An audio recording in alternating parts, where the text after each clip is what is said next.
Hey everybody, and welcome back. My name is Sue and I am from OML Embroidery. And the question of the day is, how much do you know about monograms? Do you know how to set them up? Do you have any problems?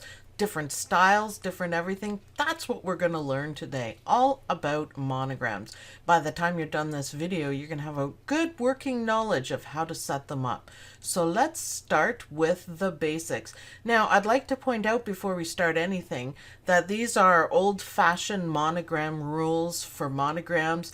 You can break the rules all you want. You guys have seen me do that. I monogram mom or dad, which I think is wonderful. There is no written rule for doing that. I just do it anyways. So some of them you want to stick to the old traditions. Other ones, meh, forget about traditions, do your own thing. So the basic ones, so these are my initials. So Susan, Samantha, Brown. So if you are doing all the letters the same size, you do it in order. Susan, Samantha, Brown, or, in different fonts, whatever fonts you want, but basically they need to be all the same size. If you're doing a 3-letter monogram, you put Susan, Samantha, and the last name is big in the middle. It's the family name. It's a big name. And so you put it in the middle, and that goes for male or female, child, kids, whatever. And you can use swirly fonts, you can use basic block fonts, and you can use really fancy ones. Now, this is an ESA font. It's called Vienna Monogram ESA font, and it's from hatchbeginners.com. And this is the kind of old Victorian, old-fashioned, fancy kind of font that I've been looking for. So I really enjoy this. But so basics, that's how you do it. All the same size. You can also do the monograms this way. So you do the letter B big right here, and then you'd put the letters up and down here. So it'd be SS and then a big B. So last name is the bigger one. That's how you can remember that. Okay, moving on to the next ones. Okay, you can do monograms single initial, and you can make them fancy like this, and you can do the first name or the last name. It doesn't matter, whatever you prefer. Now, you don't have to do all this behind it. You could do just about anything. Just, normally it's a little fancy with a frame on the outside and makes it look a little more pleasant, intriguing. It's as fancy as you want to make it. So first name, last name, there's nothing else other than that. So that's fairly simple, and they do look fantastic. They do look fantastic. So that's something to play around with. Different script fonts, different fancy fonts with flowers that has a square, and the background's all filled in with beautiful, swirly, flowery designs. And then the initials. So lots of ways to do a single one. It's they can be absolutely gorgeous. And all right, so now we get into the technical stuff that people kind of get stuck with. If you have a hyphenated name, say this is my maiden name and this is my last name. Had I decided to be, my name be read like that, Susan Wilson Brown, it kind of seems difficult how to fix it, how to do it. So a lot of times, now of course you can do it many different ways. So the last name is actually Brown. So fully out, it's Brown. So it's Susan Wilson Brown. That is a nice way of doing it. So you have both names in there because both names are important. If you're doing the letters all the same size, then you do SWB would be the initials for this one. You can, of course, if they're all the same size like this, you can add in a middle name if you want, but I think it's much more clear with SWB. That works. Now, another thing you can do, which looks really nice, this is a built-in font, and it's Wilson Brown with a circle, or you could do a dash if you wanted. I think the circle looks really, really nice. I really like this one. So it's Wilson Brown, and it's just fancy. I like this. You could also do it this way, Wilson Brown, with a line in the middle there. And I think that one looks really good too. So you can see there's more than one way of doing it. Now, another thing you could do for a blended one with something like that, forget about the last names and just do the first names, Dawn plus Sue. And you can do the plus any way you want. You can make a frame around it. You can make this one fancy as well.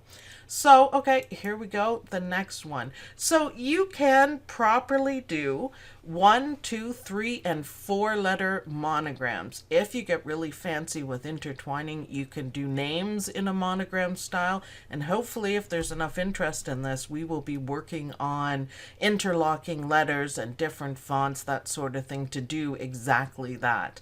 So this is a single letter monogram, and it's an S. This is also a built-in font, and that is pretty cool for just a single one. Or you could go back to the pretty flowery ones. Now, you could do a 2-letter monogram, so my first name and then my last name. And this one is another ESA font from Hatch Beginners, and it's called, I'll put all the links below in the description. And I really like this one, how it goes. So if I click on it and you go over here, you can add different things in the bottom. So let's try this one, and we got to get rid of this one first. So there's a lot of built-in things to make it fancy. Isn't that cute? So that's just a 2-letter monogram, and I really like that one. I really, really like the font. It's excellent. So, of course, the 3-letter, and it's first name. Over on the other side, it is the middle name, and then the last name is the biggest letter, and that's basic monogramming.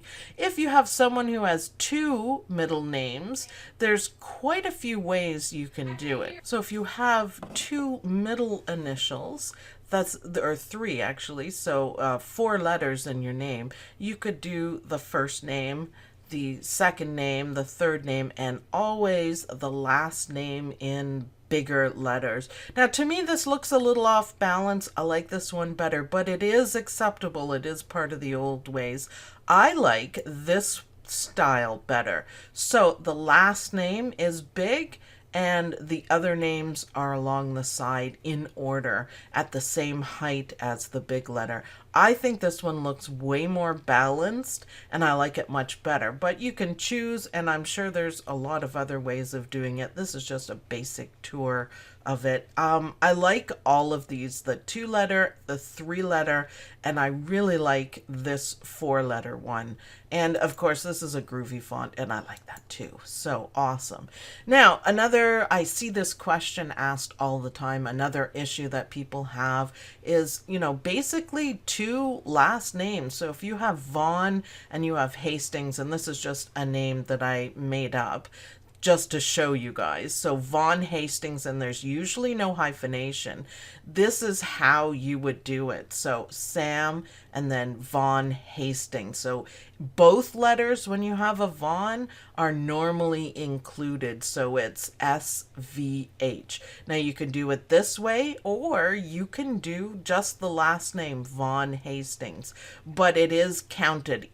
This is counted as a name, a part of the name, and it needs to be in there. There's a difference between Sam Hastings and Sam Vaughn Hastings. It's a different way of doing it. So you could do the VH for Vaughn Hastings, or you can put 3 together, all one size, all even. So those are a couple of options for it. You can go back to over here with the 2-letter, doing it with that fancy font having VH and then a design on the bottom. That'll work too. So either a 3-letter, one size, or make it into a 2-letter monogram and see what your options are for that one. So that's how you do a Vaughn name. Now, the next one is an MC. There's a lot of names that start with Mick something. So Vaughn Hastings has now moved over to Mick Hastings. And the way this works is that the last name starts with M. It starts with M. It's not MH like the Von Hastings was VH. It starts with M. So her initials would be, or his initials, I guess, would be SM, not SMH. That's how that one works. So you can do just a regular 3-letter monogram. Of course, you could do an SM, all one size, or if you add in their middle name. I just made up a middle name and just did S. And this is how the 3-letter monogram would look. So first name, last or middle name, and then the last name in big. So you can do it 2, you can do it 3, but that's how it's done. You do not put the H in there, and that makes perfect sense to me, and I love it. I love it. So moving on again. So another thing that you can do that's really nice is you can make a blended family monogram, and I really like this one. I thought it was really neat, so anyone in the family can wear it. So B for Brown, there's D for Dawn, and S for Sue. So you can do this blended family monogram in all of the different, and there's tons, all of the 3 monogram letter ways, and make it with different fonts and different things. But first letter of his name goes on the left, the woman goes on the right, and the last name goes in the middle and is bigger. And I think that one's really cool. You could make a lot of use of this one for a family or for a couple. Great for gifts of any kind, because both of them can use it. And I think it's really pretty. So I really, really like that idea. So this is your quick introduction to monograms, and we're going to do a lot more with this. We're going to be digitizing monograms and going after the old Victorian kind of style monograms, and some of the built-in ones like I've shown you. We're going to do a little more on that, and of course applique monograms, and small ones and big ones, and we're just going to do a whole bunch on it. I think it's awesome. It is an old embroidery tradition, and I think we should roll with it and learn a lot about it. So thanks everyone for watching. I hope you guys like this video. I hope you guys will be happy to work with some monograms and do some different things with it. Don't forget to like this video and subscribe to the channel to let me know that you want more videos just like this. Thanks everyone for watching, and I'll see you guys in the next video. Bye!